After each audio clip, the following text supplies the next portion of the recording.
What's up, everybody? Excited to be here today. We are talking with, what's your name again? John? I want to John. say John. John. Okay, cool. I almost said that, and then I was like, oh no, what if his name isn't John? That's right. How you doing, man? I'm good, man. Thank you so much for having me, man. No worries. So, what's going on? Tell us about your situation. I know we just talked for a little bit, but the viewers don't know anything yet. That's cool. So I've been watching your YouTube channel, your videos. I've been doing Amazon FBA for about 8, 9 months.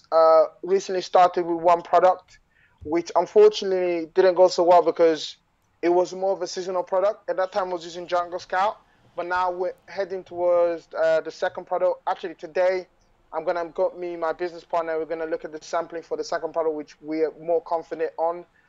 We did use Viral Launch, which I think is the best. But obviously, I wouldn't just make my decision on Viral Launch alone. So that's what I've been doing. Um, I've been I've been looking at drop shipping recently as another source of income.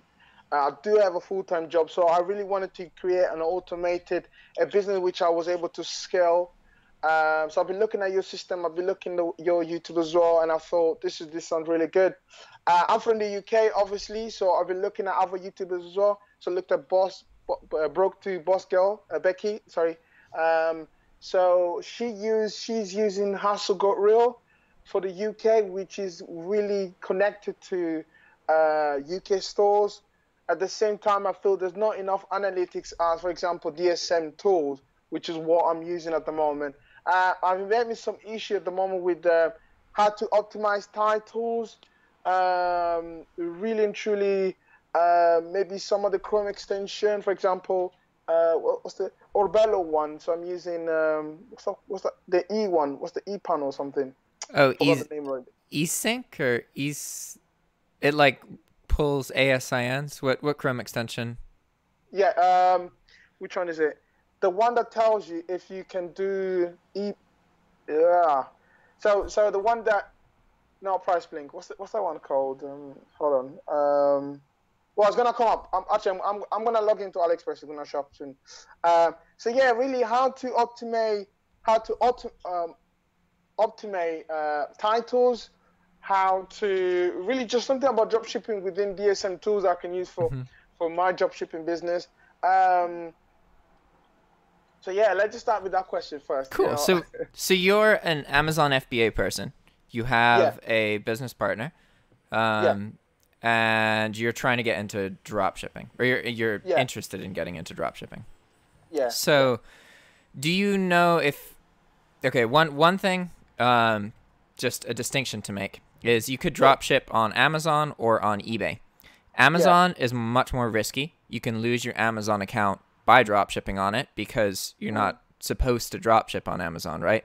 But it's not right. illegal, so you can just kind of, as long as you get good at remaking new accounts and doing that, you can continuously drop ship on Amazon. I just want to let you know that Amazon drop shipping is much more lucrative than eBay drop shipping because the barrier Right. to entry is much higher. It's just Yeah. like it's less competitive. It's a much bigger market. Mm, But understand that if your Amazon FBA account and whatever account you drop ship on are linked in any way, then that could really screw you over. So yeah. if you do get into that, just keep that in mind because that's a risk Sure. that you need to be aware of. Um, that being said, you can drop ship on eBay, which is what most beginning drop shippers do because it's really easy to get into. You don't need cash flow like you do with Amazon. Yeah. Um, and so DSM Tool is one of many tools. Understand that there's a whole lot of different tools available right now. You're selling in the UK, so Yeah. there is less competition in the UK, but also less traffic. It's a little bit of a different game, but it's important to understand that a lot of foreign drop shippers will make companies in the UK because they view it as more profitable than selling in the US because the US has so much competition. Right. So that's just something to be aware of. Okay. And you're curious about title optimization? Yeah. Okay, so tell me, what do you know about it so far? So far I've been using the. So actually, I've been using titles with Amazon, our Amazon product. So we've been trying to optimize that. At the moment, obviously, you have Django Scout or you may have Viral Launch. So you could actually run a PPC campaign via Amazon, and you can tell which which keywords come up the most. Or I actually use because I do have a small YouTube channel which was just started out, like I mentioned to you before. I use keyword.io. So I type in the keyword and I type which mainstream channel, for example, it's got eBay, Wikipedia, Yandex, Bing, Amazon. I type in the keyword and I do that.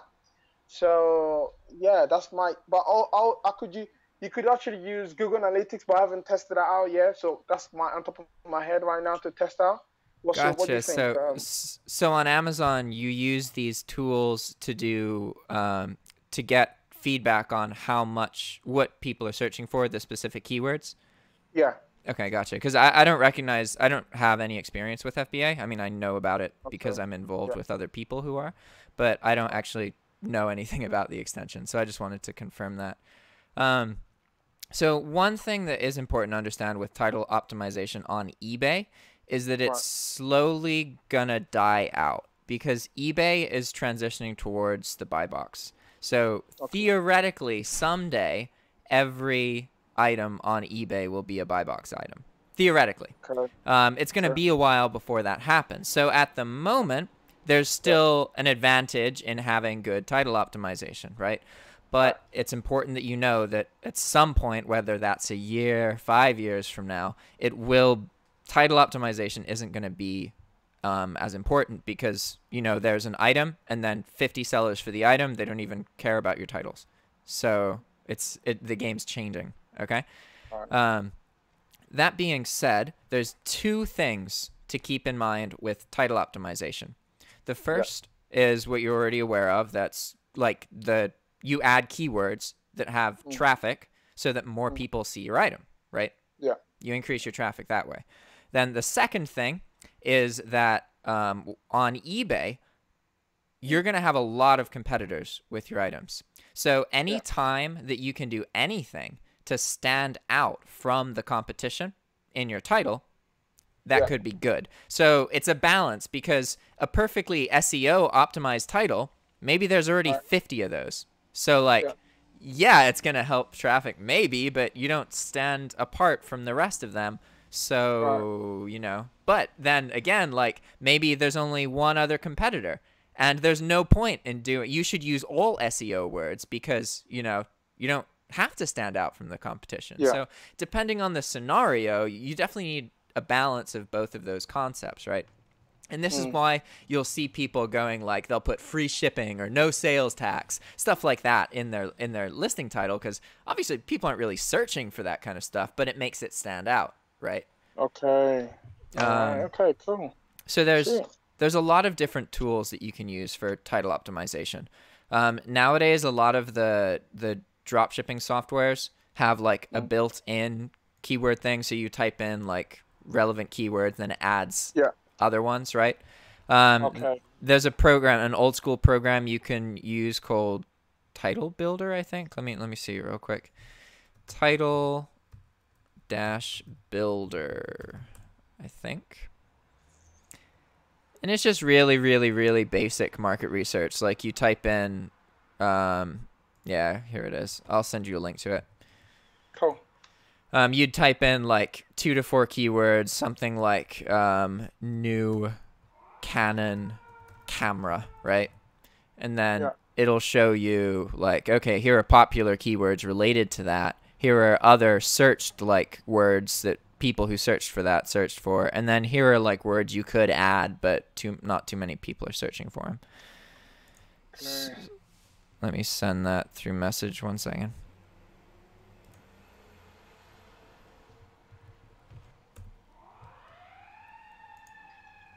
Okay, cool.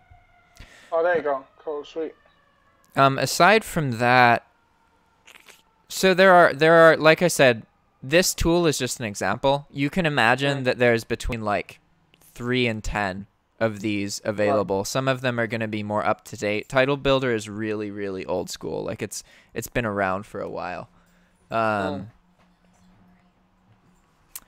So I'm trying to think, is there anything else when it comes to title optimization? Because title optimization is just one of the ways that you can stand out on eBay. Do you know anything? Do you know anything about Cassini? No. Okay, Cassini is the name for eBay's search algorithm. All right, and when it comes to it's kind of similar to Amazon. Like whenever somebody searches for an item, the platform has to be like, okay, how do I decide what items to show? How do I know it's relevant, right? And it's not as simple as the platform just going like, oh, they searched for dog, so I'm going to show them every item with the word dog. There's tons of variables that these platforms look at. And in this case with eBay, the main two things are photos and titles. But then you also have things like how many times the item has sold, if it's sold recently, the price matters, the price compared to competition matters, the like feedback on your account, the amount of reviews you have, the age of your account, whether you're a top-rated seller, whether you're not a top-rated seller, whether you have any kind of subtitles or item specifics, what your description is like. Like every single one of these is one of many variables that go into deciding where your item is going to show up in search results. So what you need to do is educate yourself as much as possible about what all of these variables are, because then you can think of it like a point system. Like you want to tip as many of these variables in your favor as possible in your listings, right? So title optimization is the like if you look at it statistically, like the single change that has the highest increase on the likelihood of a sale is title optimization. So that's kind of the one that people usually focus on. But again, it's kind of dying out slowly over time. So just things to keep in mind. True. Another question I had was actually I just found a note where I wrote down the question last night. So good. So about 3-4 questions. So I've recently sold a camera which I was using. Like it's funny enough because my S9 camera lens is a lot better than my actual Nikon Your DSLR. D300. Yeah, it's amazing. I'm thinking, wow. So what's the name? Yeah, so I've managed to bundle my camera with my Rode mic, a Rode mic which I wasn't using, and literally within 20 minutes I made a sale. Now we're going to use a bundling system for our Amazon product, which though by itself is already selling really well. So I want to know how you can, while you're drop shipping, how can you introduce a bundling method to it? So it completely depends on what kind of software you use and that kind of thing. Okay. 1 second, I gotta change a setting real quick. Properties.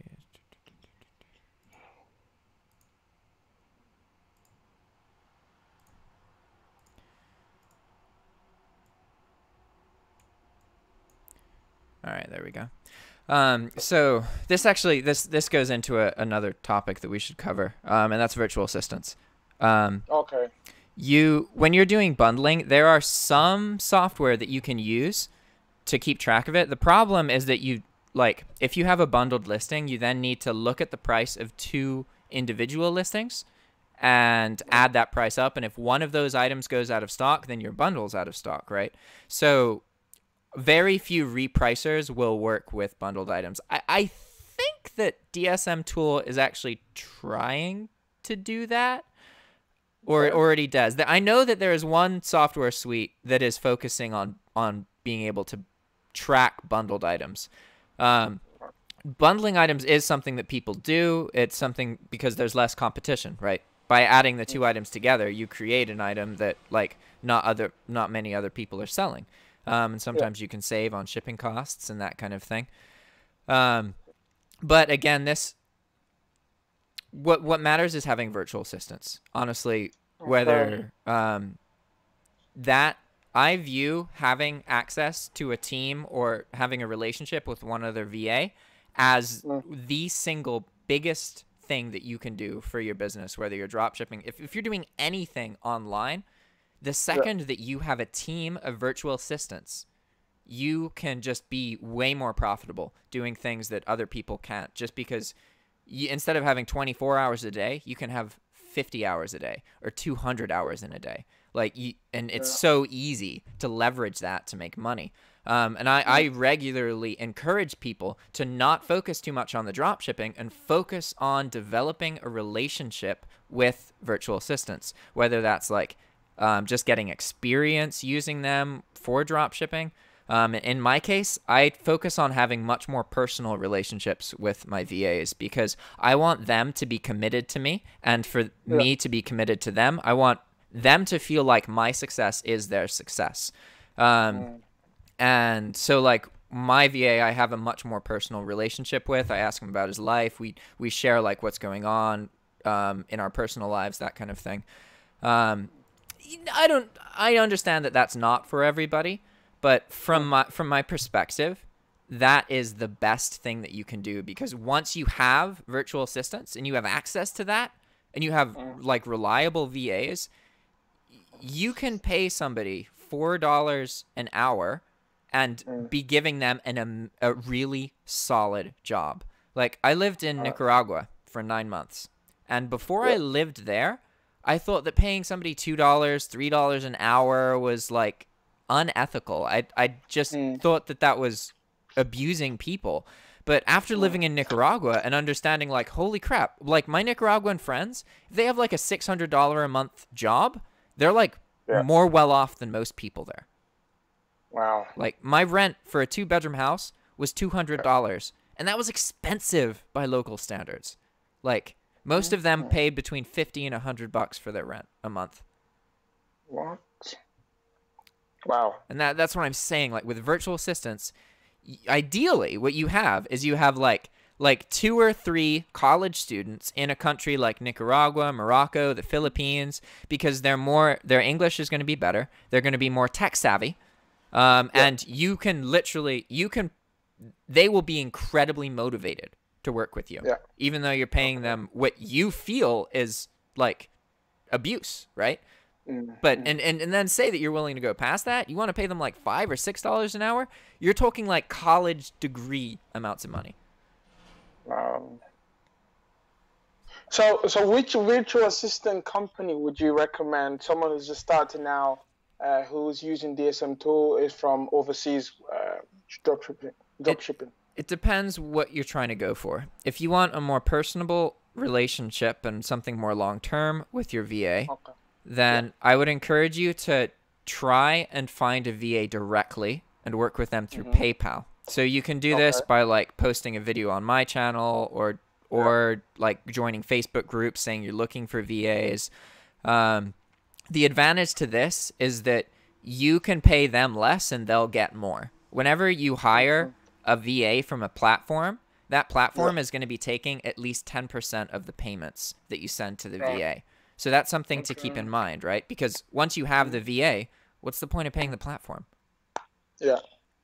That being said, I got really lucky with my VAs because I run a YouTube channel. It's really easy for me to find like-minded quality people. That's not going to be your typical experience. There are going to be bad experiences with VAs, and it's important that you just understand, like, the ideal person is out there. You just got to keep working through people, and don't put up with people who don't follow instruction. Like, that is the single most important thing. They have to follow instructions.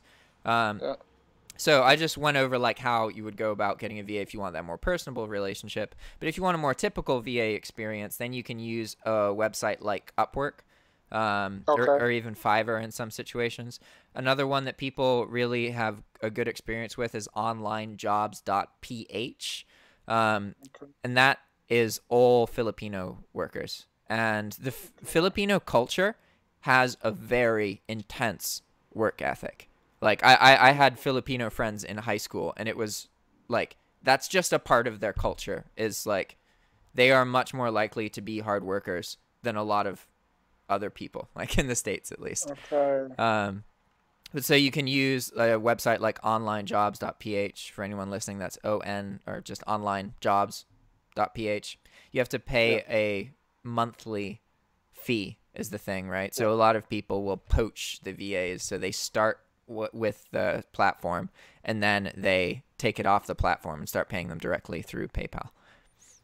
Okay, that's a good way actually. Okay. Yeah, just last question, buddy. Discounts. It's because I see in your videos you mentioning how you can earn cash back by purchasing items. Just tell me if I'm wrong on here. So you purchase an item and then you get cash back for it. So, for example, using the DSM tool, obviously you first get paid, then they automate the platform will make the purchase for you, and you'll be able to earn cash back. So I was listening through your videos. I was just like downloaded the Chrome extensions.